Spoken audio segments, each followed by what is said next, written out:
ของฉันไหลขึ้นไปบนสวรรค์อย่าให้มันตกลงสู่พื้นดินเมื่ออัญมณีลึกลับปรากฏในลูกแตงโมและถูกลิขิตให้เป็นพระแก้วจากพลังแห่งสวรรค์แต่กลับนำมาซึ่งโศกนาฏกรรมอันยิ่งใหญ่เรื่องราวเหล่านี้จะลงเอยยังไงสนุกสนานน่าตื่นเต้นแค่ไหนเดี๋ยวมารับชมกันครับกับตำนานการกำเนิดของพระแก้วดอนเต้าครับย้อนกลับไปเมื่อประมาณ 1,000 ปีหลังจากที่พระพุทธเจ้าเสด็จดับขันปรินิพพานไปแล้วยังมีพระเถระรูปหนึ่งอาศัยอยู่ในวัดในเขตของเมืองกุกุตะนครอย่างสงบสุขโดยที่ท่านเนี่ยได้เฝ้าทำนุบำรุงศาสนาให้เจริญรุ่งเรืองอยู่เรื่อยมาจนวันหนึ่งครับพระเถระเนี่ยได้มีความตั้งใจว่าอยากจะสร้างพระพุทธรูปขึ้นมาสักองค์หนึ่งเพื่อที่จะเป็นสัญลักษณ์ในการสืบทอดพระพุทธศาสนาและให้เป็นที่ยึดเหนี่ยวจิตใจของพุทธศาสนิกชนในเมืองกุกุตะนครต่อไปแต่ท่านก็ยังคิดไม่ตกนะครับว่าจะสร้างพระพุทธรูปจากวัสดุอะไรดีกระทั่งความคิดของพระเถระรูปนี้เองได้ล่วงรู้ไปถึงพญานาคในวังกะนาทีหรือแม่น้ำวังซึ่งพญานาคตนนี้นะครับมีความศรัทธาในพระพุทธศาสนาอย่างมากและก็เห็นถึงความตั้งใจของพระเถระเขาจึงพยายามช่วยคิดว่าจะทำพระพุทธรูปจากวัสดุอะไรดีจนหางตาของพญานาคได้เหลือบไปเห็นแก้วมรกตในเมืองนาคของตนเองและก็เห็นว่ามันเหมาะสมมากที่จะนำไปสร้างพระพุทธรูปพญานาคจึงตัดสินใจนำเอาแก้วมรกตนั้นขึ้นไปยังเมืองกุกุตะนครแล้วเนรมิตให้มันเข้าไปอยู่ในบัตเต้าหรือลูกแตงโมในภาษาเหนือซึ่งบัตเต้าลูกนี้นะครับก็เติบโตอยู่ในสวนของนางสุชาดาหญิงสาวที่เลื่อมใสในพระพุทธศาสนาและก็เป็นพุทธศาสนิกชนที่ดีมากคนหนึ่งในทุกๆเช้านางสุชาดาจะเดินเข้าไปในสวนของตนเองเพื่อเก็บดอกไม้ไปถวายพระ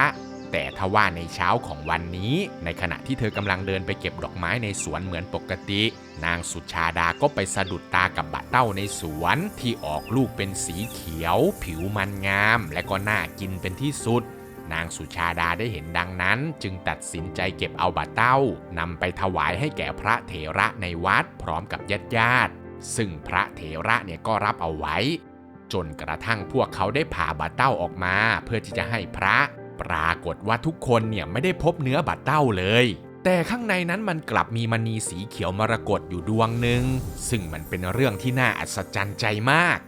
และตอนนี้เองล่ะครับพระเถระที่เห็นเหตุการณ์ก็คิดว่าแก้วมรกตในบัตเต้านี้สมควรที่จะนำไปสร้างพระพุทธรูปอย่างมากนางสุชาดาและชาวบ้านที่รู้แบบนั้นก็พากันปลื้มปิติยินดีอย่างมากเลยนะครับ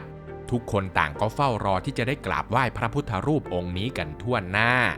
จนกระทั่งเวลาผ่านไปแล้วนับเดือนพระเถระกลับยังสร้างพระพุทธรูปไม่สำเร็จเลยเพราะไม่ว่าจะใช้เครื่องมืออะไรก็ตามนะครับท่านก็ไม่สามารถที่จะแกะสลักแก้วมรกตดวงนี้ได้เลยแม้แต่น้อยเพราะแก้วดวงนี้มันแข็งแกร่งมากจนวันหนึ่งขณะที่พระเถระกำลังจ้องมองดวงแก้วอย่างเคร่งเครียดอยู่นั้นเอง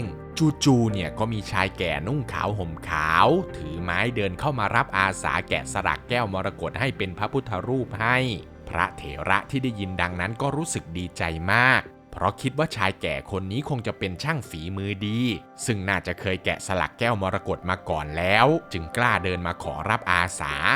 แต่ในระหว่างที่พระเถระหันหลังกลับไปเอาอุปกรณ์มาให้เพียงแวบเดียวเท่านั้นแหละครับพอท่านหันกลับมาพระเถระกลับไม่เจอชายแก่ถือไม้เท้าแล้วเห็นก็แต่แก้วมรกตที่เคยกลมเกลี้ยงบัดนี้ถูกแกะสลักเป็นพระพุทธรูปที่งดงามไร้ที่ติเป็นที่เรียบร้อยแล้วการหายตัวไปอย่างลึกลับของชายแก่เนี่ยแหละครับทำให้พระเถระเนี่ยได้แต่สงสัยว่าชายผู้นี้เขาเป็นใครมาจากไหนกันแน่แต่เมื่อได้ไปไล่ถามจากชาวบ้านหลายต่อหลายคนกลับไม่มีใครเคยเห็นหรือรู้จักชายคนดังกล่าวเลยพระเถระจึงได้แต่คิดว่าชายแก่คนนั้นคงจะเป็นพระอินทร์หรือไม่ก็เป็นเทวดาที่ลงมาช่วยเหลือเขาแน่ๆเมื่อพระเถระได้เล่าเรื่องราวของชายแก่ลึกลับให้แก่นางสุชาดาและชาวบ้านได้ฟังมันก็ยิ่งทำให้ชาวบ้านรู้สึกอัศจรรย์ใจและศรัทธาต่อพระแก้วมรกตนี้มากยิ่งขึ้น ทุกผู้ทุกคนต่างก็พากันมาบูชาสักการะพระแก้วมรกตนี้กันอย่างล้นหลามก่อนจะขนานนามให้กับพระแก้วนี้ว่าพระแก้วดอนเต้านับตั้งแต่บัดนั้นเป็นต้นมาซึ่งความสำเร็จในการสร้างพระแก้วดอนเต้าในครั้งนี้ทำให้พระเถระได้รับการยกย่องและเป็นที่เคารพของชาวเมืองกุกุตะนครมากยิ่งขึ้นฝ่ายนางสุชาดาเองก็ได้รับความชื่นชมเช่นเดียวกันด้วยเหตุที่ว่ามีแก้วมรกตไปโผล่อยู่ในสวนบัดเต้าของเธอแต่ตามสัจธรรมของโลกแล้วเมื่อมีคนรักมากก็ย่อมมีคนเกลียดมากขึ้นเช่นกันเพราะไม่นานหลังจากนั้นครับก็ได้มีคนพลานกลุ่มหนึ่งเกิดรู้สึกอิจฉาริษยาที่มีคนมานับหน้าถือตาพระเถระและนางสุชาดามากขึ้นพวกเขาจึงรวมหัวกันปล่อยข่าวเสียหายว่าพระเถระรูปนี้ลักลอบเป็นชู้กับนางสุชาดาและข่าวเท็จเรื่องนี้เองแหละครับก็แพร่สะพัดไปทั่วทั้งเมืองอย่างรวดเร็วบางคนก็เชื่อบางคนก็ฟังหูไว้หูแต่ไม่นานครับเรื่องมันก็ถูกเล่าปากต่อปากไปเรื่อยๆจนล่วงรู้ไปถึงหูของเจ้าเมืองแน่นอนครับว่าเจ้าเมืองเนี่ยโกรธมากเขาไม่อยากจะให้เรื่องแบบนี้มาทำให้พุทธศาสนาในเมืองของตนเองต้องหม่นหมองเจ้าเมืองจึงรีบสั่งการให้ทหารไปจับนางสุชาดามาประหารชีวิตในทันทีโดยไม่ได้มีการสืบสวนหรือตรวจสอบความจริงให้ดีซะก่อนและแม้ว่านางสุชาดาจะพยายามอธิบายหรือแสดงความบริสุทธิ์ของตนเองแล้วแต่มันก็ไม่อาจที่จะเปลี่ยนใจเจ้าเมืองได้เลยสุดท้ายนางสุชาดาก็ถูกลากไปที่ริมฝั่งแม่น้ำวังท่ามกลางสายตาของชาวบ้านที่พากันมาจ้องมองด้วยความรังเกียจเมื่อนางสุชาดารู้แล้วว่าตนเองไม่อาจจะรอดชีวิตไปได้แน่ๆเธอจึงตั้งสัจจะอธิษฐานก่อนตายด้วยเสียงที่ดังกึกก้องว่าถ้าฉันบริสุทธิ์ใจ